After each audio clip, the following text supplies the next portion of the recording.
নমস্কার, ভিল কিচেনে সবাইকে স্বাগত জানাই। আজকে বাজার থেকে অনেকগুলো চিংড়ি মাছ এনেছে, তো চিংড়ি মাছ দিয়ে আজকে দুটো রেসিপি করব। চিংড়ি মাছের মালাইকারি আর কচু শাক দিয়ে চিংড়ি মাছ। তো আপনারা প্রথম থেকে শেষ পর্যন্ত সঙ্গে থাকুন, আশা করছি খুব ভালো লাগবে। মা অনেকগুলো কচু শাক তুলে নিয়ে এসেছে, তো কচু শাকটা কেটে আমি বাদ বাকি কাজগুলো সব করে নিচ্ছি, আর মা ওদিকে চিংড়ি মাছগুলো কেটে নিচ্ছে।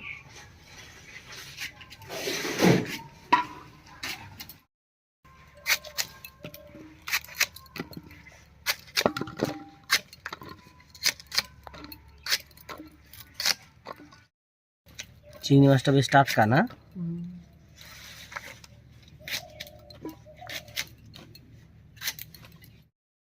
কচু শাকটা কেটে ধুয়ে নিয়ে এসেছি, আর এদিকে মা মাছগুলো কেটে একদম পরিষ্কার করে ধুয়ে দিয়েছে।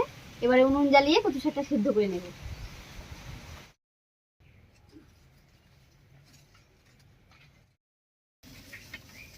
উনুন জ্বালিয়ে কড়াই বসিয়ে দিয়েছি। এবার কড়াইয়ের মধ্যে জল দেবো, আর জলের মধ্যে লবণ দিয়ে কচু শাকটা সিদ্ধ করে নেব।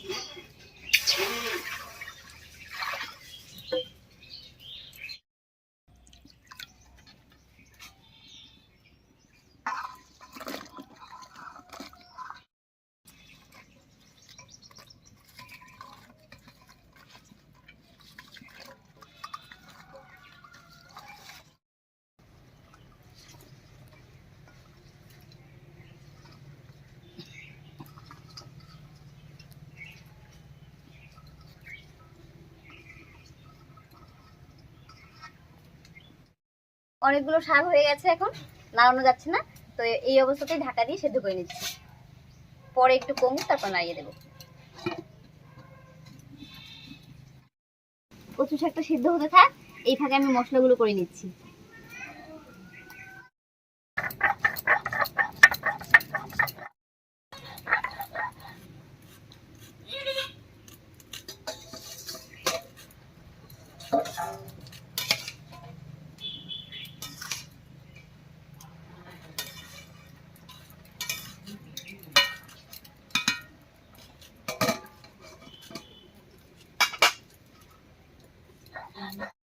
মশলাগুলো সব করে নিয়েছি, এবারে চিংড়ি মাছটাকে হলুদ লবণ দিয়ে মেখে নিচ্ছি।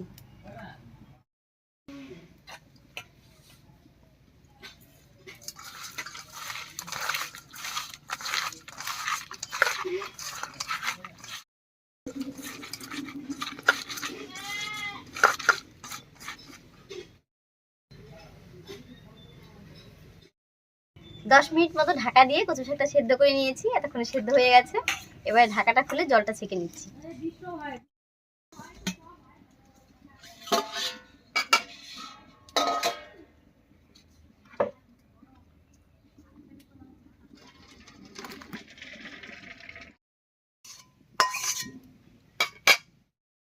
কচু শাকটা সেদ্ধ করে নামিয়ে নিয়েছি, জলটা ঝরতে থাকুক, আর এই ফাঁকে আমি মালাইকারিটা রান্না করে নিচ্ছি। কড়াইতে দিয়ে দেবো সর্ষের তেল। তেলটা গরম হয়ে গেছে, এবারে মাছগুলো ভেজে নেব।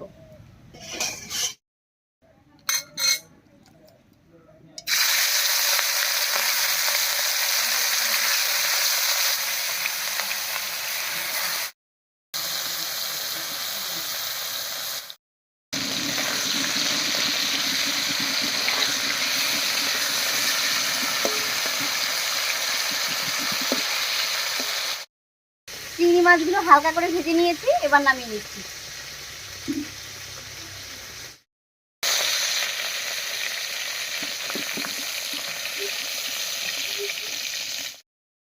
মাছ ভাজার এই তেলের মধ্যে আরো একটু সর্ষের তেল দিব ফোড়নের জন্য। তেল গরম হয়ে গেছে, তেলের মধ্যে দিয়ে দিচ্ছি একটা শুকনো লঙ্কা, গোটা জিরা, গোটা গরম মশলা, আর একটা তেজপাতা। ফোড়নটা একটু ভাজা হয়ে গেছে, এবার এর মধ্যে দেব পেঁয়াজ কুচি।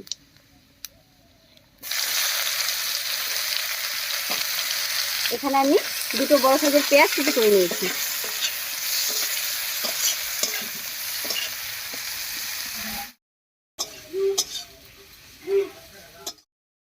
পেঁয়াজটা বেশ লাল লাল হয়ে গেছে, এবার এর মধ্যে দেব সব বাটা মশলাগুলো। প্রথমে দিয়ে দিচ্ছি 1 চামচ মতো আদা আর রসুন বাটা,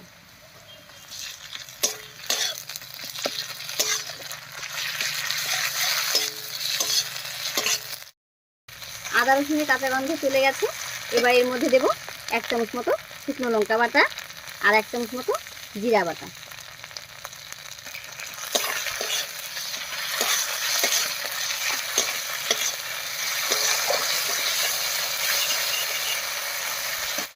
সব মশলাগুলো দিয়ে 2-3 মিনিট মতো নাড়িয়ে নিয়েছি। এবারে নারকেলের জল দিয়ে খুব ভালো করে কষিয়ে নেব।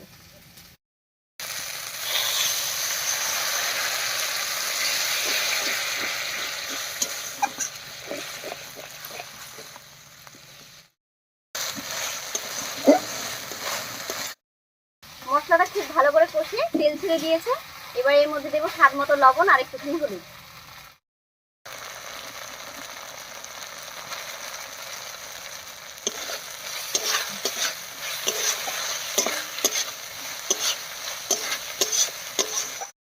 সব কিছু দিয়ে মশলাটা খুব ভালো করে কষিয়ে নিয়েছি। এবারে দেবো ভেজে রাখা চিংড়ি মাছ।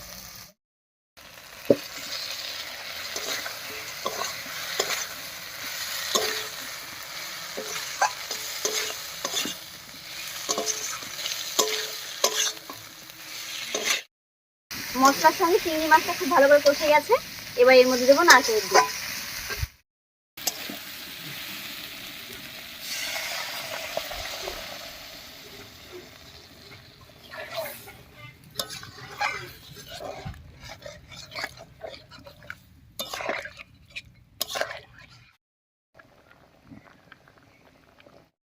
পাঁচ 6 মিনিট মতো রান্না করে নিয়েছি, বরফ উঠে গেছে। এবারে কয়েকটা চিরা কাঁচা লঙ্কা দিয়ে আরো 4-5 মিনিট মতো রান্না করে নেব ঢাকা দিয়ে।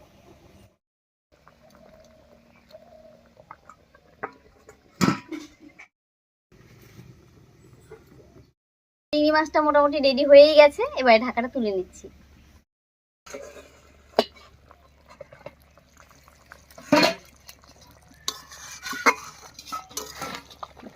এবার এর মধ্যে দেব 1 চামচ মতো গরম মশলা বাটা, 1 চামচ মতো ঘি আর দেব 1 চামচ মতো চিনি।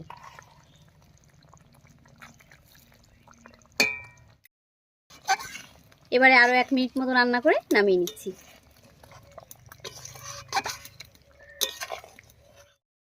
হয়ে গেছে, এবার নামিয়ে নিচ্ছি।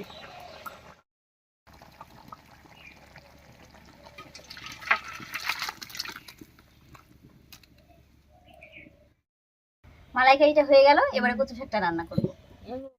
আর কচু শাকের জন্য আমি চিংড়ি মাছগুলোকে এরকম ছোট ছোট টুকরো করে কেটে নিয়েছি। এবার একটু ভেজে নিচ্ছি। কড়াইয়ে দিয়ে দিচ্ছি সরষের তেল।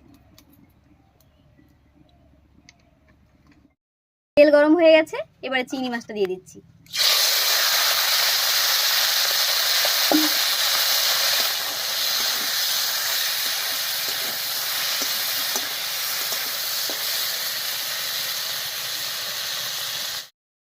মাছগুলো ভাজা হয়ে গেছে, একবার নামিয়ে নিচ্ছি।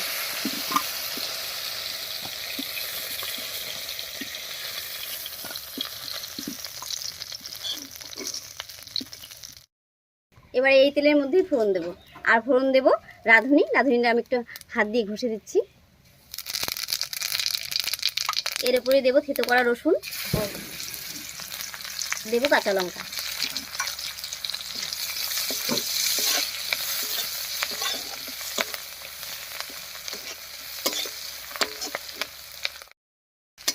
রসুন আর লঙ্কাটা ভাজা ভাজা হয়ে গেছে। এবারে সিদ্ধ করে রাখা কচু শাকটা দেব।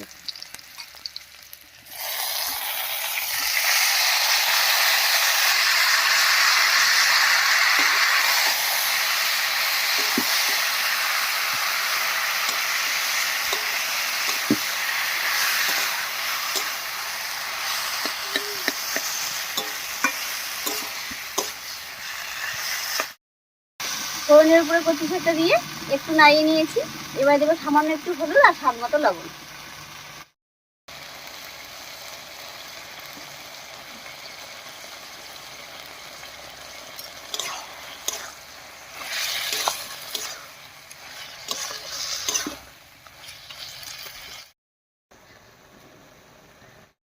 কচু শাকের মধ্যে যে জলটা উঠেছে, এই জলটা যতক্ষণ না শুকিয়ে যায় ততক্ষণ পর্যন্ত রান্না করে নেব।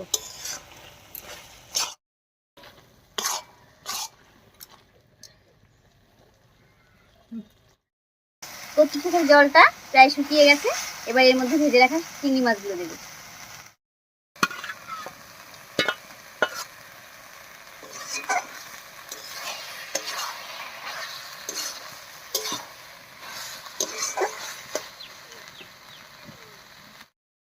এর উপরেই দেবো 1 চামচ মতো চিনি।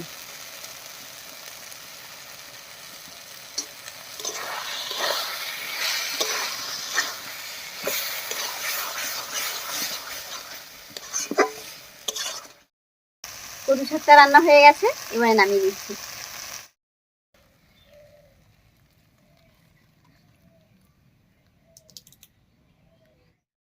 গরম গরম চিংড়ি মাছ দিয়ে কচু শাক সঙ্গে চিংড়ি মাছের মালাইকারি দুটোই একদম রেডি হয়ে গেছে। আজকে দুপুরে খাওয়াটা কিন্তু দারুণ জমে যাবে।